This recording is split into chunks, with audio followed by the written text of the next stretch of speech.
मैं भारत का संविधान हूं, विधानसभा से बोल रहा हूं।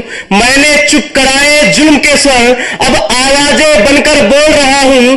75 वर्षों की ये क्रांति नहीं कहानी है, ये भारत की लोकतांत्रिक कहानी है। मान्यवर, मंजर था अगस्त की तारीख 15 1947 को, जब भारत सैकड़ों वर्षों की अंग्रेजी हुकूमत से मुक्त होता है। एक ओर जहां पंछियों के आजाद स्वर होते हैं, आसमान में असमय होली के रंग खिल रहे थे, वहीं दूसरी ओर कपाल पर चिंता की लंबी लकीर थी कि भारत का स्वर्णिम कल कैसा होगा। फिर 2 वर्ष 11 महीने 18 दिन बाद एक ऐसा परिपक्व एवं खुदमुख्तार संविधान तैयार होता है जो भारत की चिंताओं को हर लेता है। मान्यवर, संविधान 251 पृष्ठों का समूह 1,45,000 शब्दों की श्रृंखला या कानून का संकलन नहीं है। संविधान भारत की आत्मा है, और जब संविधान के 75 वर्षों की यात्रा की बात करते हैं तो यह केवल गणित का एक आकलन नहीं है, यह भारत की आत्मा है और एक समाज के मूल्यबोध विजय की यात्रा है। मान्यवर, संविधान ने उन्हें अधिकार दिया, बोलने का, सोचने का, विश्वास करने का, उससे भी बेहतर इंसान होने का गर्व। संविधान ने इतनी शक्ति दी कि एक चाय बेचने वाला देश का प्रतिनिधित्व कर रहा है। संविधान ने इतनी शक्ति दी कि एक बेटी जो जनजाति समाज की आती थी, आज देश के सर्वोच्च पद पर आसीन है। और संविधान ने इससे भी अमूल्य जो धन सौंपा, वो है कर्तव्य।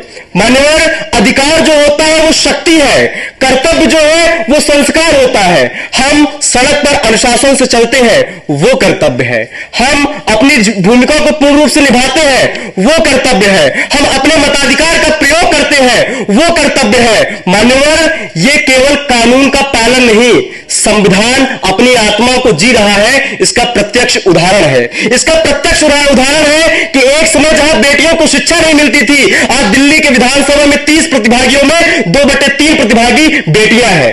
मान्यवर, समझने की आवश्यकता है कि 75 वर्षों की यात्रा की जब हम बात करते हैं तो किसी रथ के 2 पहिए हैं, कर्तव्य और अधिकार, और इन दोनों का संतुलन ही भारत को प्रगति की ओर ले जाता है। और जब प्रगति की ओर ले जाता है तो हम 75 वर्षों का एक निष्कर्ष निकालें कि एक कृषि प्रधान देश आज चंद्रयान पर पहुंच गया, एक निरक्षरता वाला देश आज डिजिटल क्रांति के ऐसे दौर पर है जहां एक चाय बेचने वाला, एक सब्जी बेचने वाला और एक गांव का किराना स्टोर वाला भी ऑनलाइन पेमेंट का प्रयोग कर रहा है, और जहां पर भ्रष्टाचार चीजों को जड़ से उखाड़ फेंकने का काम करता है। अंत में अटल बिहारी वाजपेयी की पंक्तियों के साथ अपनी वाणी को विराम दूंगा कि दुनिया का इतिहास पूछता, रोम कहां, यूनान कहां है, जग जग में अग्नि जगाता वह उन्नत ईरान कहां है, दीप बुझे पश्चिम गगन के, दीप बुझे पश्चिम गगन के। और अंत में यही कहूंगा, किंतु चीर तमकी छाती, चमका हिंदुस्तान हमारा, चमका हिंदुस्तान हमारा। बहुत बहुत धन्यवाद।